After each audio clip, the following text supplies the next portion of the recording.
Good day everyone, my name is Alex and welcome to a new review. For today I have the first TV box using the Wechip V5 CPU. So this is a hexa-core CPU and we've been waiting for this one for quite some time. Aside from that we have 4 gigs of RAM, 32 gigs of internal storage, dual band Wi-Fi and Bluetooth. And this is probably one of the most powerful TV boxes available. This is also called the Y8. Price-wise, well, this is not cheap. This is basically double the price of any other TV box with Logic S912, and I'm gonna leave some links in the video's description if you wanna check it out. Let's start with a very quick unboxing. So this comes in a black box. On the front we see a picture of the device and the model name, and on the back we see some specifications about it. Inside you're gonna find the device itself. You're also gonna find a small user manual that doesn't have that much information. There is a HDMI cable in there, the power adapter, and lastly the remote control. I do recommend using a wireless keyboard and mouse for a much better experience. The TV box itself is made out of plastic and it doesn't feel that premium. On the front we see the brand name. There is also an LED there that lights up whenever the TV box is on, and we have a power button. On the left hand side you're gonna find a USB-C port, and this is the first TV box that I've seen with a USB-C port. There is also a USB 3 in there and the slot for an SD card. And since we are talking about SD cards and this TV box has Android 6.0.1 running on it, you can easily install an SD card as internal storage. As for the internal storage, out of the 32 gigs that comes with the device, we have about 28 left, but the speeds that I got for the internal storage are really good. And moving to the back of the device, so there we have 2 more USB ports. There is also an HDMI port, the network adapter port, AV, the optical audio, and the port for the power adapter. Now regarding the optical audio, so with most TV boxes I try out DTS sound and Dolby Digital sound, and I want to do the same with this one. Unfortunately there is no option in the settings there, so no matter where you look in the settings there is no option to actually change the sound output. So the sound only goes through HDMI, and basically the optical audio it's not available anywhere in the settings. Now that may change with the software update, but as of now you cannot get DTS sound or Dolby Digital sound from this TV box. Performance-wise, aside from the Nvidia Shield that I tried a couple of months ago, this basically got the highest scores that I've ever seen from any TV box. So on the Antutu Benchmark, the Geekbench 4 and the iStorm Extreme. So the scores are really high and basically the highest that I've seen for any TV box ever. I've also checked the download speeds over the dual band Wi-Fi and over a wired connection, and the speeds that I got are probably the best that I've seen for any TV box ever, so a very good thing. Since Miracast it's also related to the Wi-Fi connectivity, of course I've checked Miracast and I was able to mirror my phone's screen without any issues, and it does seem to work very good as well. And for those of you that are wondering, the Y8 comes with root access from the factory. Unfortunately we won't be able to watch Netflix in HD based on the digital rights management information that I got. So we definitely have a very powerful device here. Keep in mind that this is the pre-released model, so there is gonna be another 2 weeks or so till this becomes available to the public, so most likely the software will improve on it. Now that we've seen how this looks, I'm gonna start recording the screen. We'll try a couple of video files, we'll play some games, so you have a better idea how this would perform in the day-to-day usage. First of all, this is the launcher that we get to the Y8, and this looks very similar to the launcher that we've seen on past Nexsbox devices. Here on top you can basically switch in between those, but those are basically just folders where you can keep apps, so nothing that special. But you could always install another launcher from the Google Play Store. The good thing about this launcher and the TV box is the fact that we have the navigation bar at the bottom of the screen, and you can also hide this and bring this back up. And that means that we also have the notification bar on top of the screen. The device also comes pre-installed with a whole bunch of apps. So first of all we have this K add-on. So this basically it's an app that will allow you to install some add-ons on Kodi. This device comes pre-installed with Kodi 16.1, however it's not actually called Kodi, it's called a bit different. So moving back to those apps here. So we also have the Play Store that comes pre-installed, this TV Store app here, but I didn't find it that useful, and of course Miracast, and this is how Kodi 16.1 it's called. The settings app looks a bit different than what you're used to. So at network here you can basically connect to the Wi-Fi or over a cable. At Bluetooth you can just connect any Bluetooth devices. A display here, you can't really do anything. You have to go into more settings to actually change the resolution. And since we are here, let's go back and click on more settings. And here at display output, you'd be able to actually change the resolution. Keep in mind that this will be different depending on the TV that you have connected to the box, but for my TV, this is the maximum supported resolution. As I mentioned before, you can't really change the sound output, so it always goes through HDMI, unfortunately, and that kind of sucks because you can't even get DTS or Dolby Digital sound out of this device at this time anyways. It may get some updates to fix that, but for now, yeah, it kind of sucks. At storage and reset, here you can basically see whatever storage you have, and at about you can see some information about the device, so the model name, the Android version, and the latest security patch is coming from August 5th, 2016. And like most TV boxes, we do have a lot of languages available. I'm just gonna scroll through them and hopefully you can see the one that you may be interested in. So definitely a lot of languages available. We have another section of the settings called More Settings, and this is basically it, but we don't really get any additional settings in here. And at About Device you can just check for updates, but at this time there is no update available. Now the YouTube app, you could download or try to download it from that TV Store app that comes with a TV box, but in reality it doesn't get downloaded and that app doesn't actually work that well. So I had to install the YouTube app from the Google Play Store. But again, this is the official YouTube app, so it doesn't work that well on this device. So if we click on the YouTube app, here I have one of my own videos playing, and the resolution at this time it's 1080p at 60 frames per second, I believe. So we'll leave it to that resolution, and I'm gonna press play, but you're gonna notice that it doesn't go that smooth. So yeah, definitely not great at all.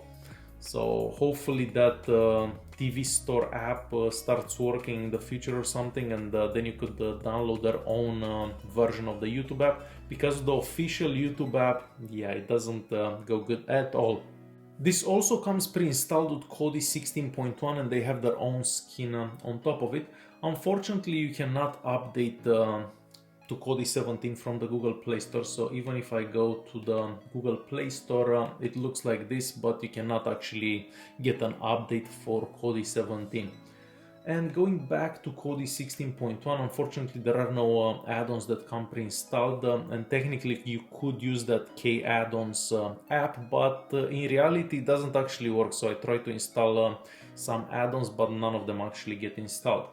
And if I click on system info here, I can basically show you some basic information. So we have about 2.3 gigs of RAM available, that's the storage available, the screen resolution it's 1080p, and basically that's about it for Kodi.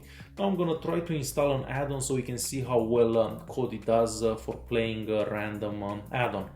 And after quite a few tries I was actually able to install this one, and this one actually seems to be working. So we'll click on this one and we'll give it a second till it starts up, and as you can probably tell, it did start up right away.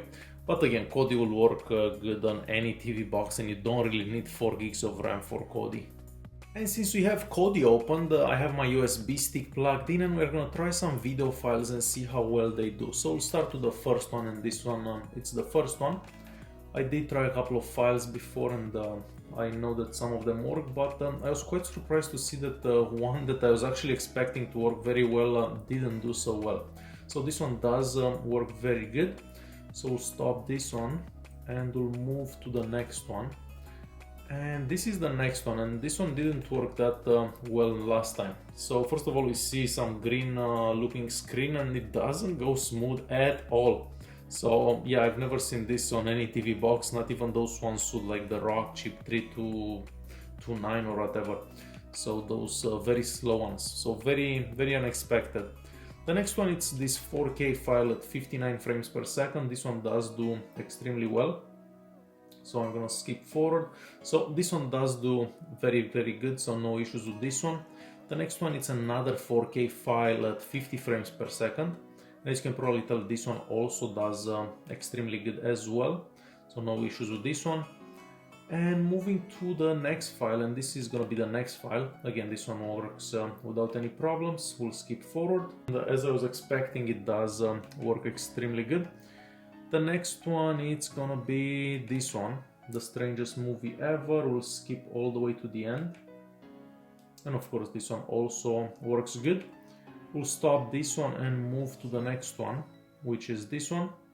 And of course no issues with this one either. We'll skip to the middle here for a second. And moving to the next one, this is another 4K file at probably 24 frames per second or something like that. And again, this one does work extremely good. And we'll stop this one and moving to this one that doesn't work on any other TV box. So we'll try on this one, but nothing is happening, so we can't get it going on that one either. And the last one that I'm gonna try is this one. And this one seems to do okay. So these are the files that would work on this TV box and the files that wouldn't work on it. And for gaming, I played GTA San Andreas at maximum settings, and this is where this TV box does extremely good for gaming. So gaming works extremely good, and I'm gonna let you watch this for a couple of minutes so you can see for yourself how well it works.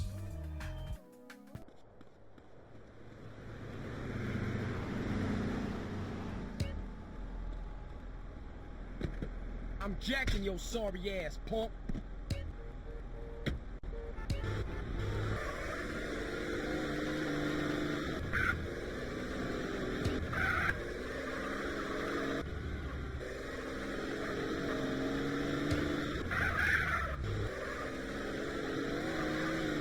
Toast to the boogie.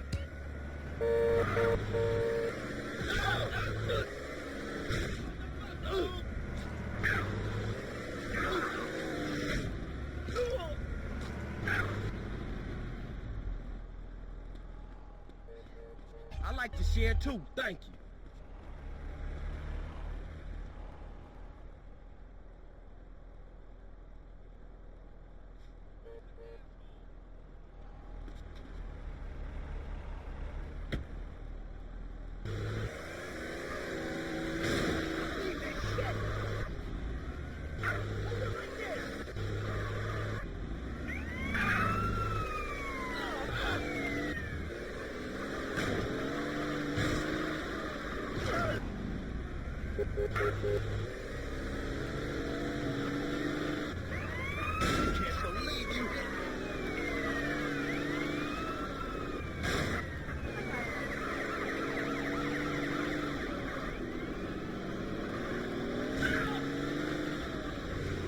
I've also checked the multitasking on this device, and since we have 4 gigs of RAM, you can definitely keep a lot of apps open in the background, so very good for multitasking.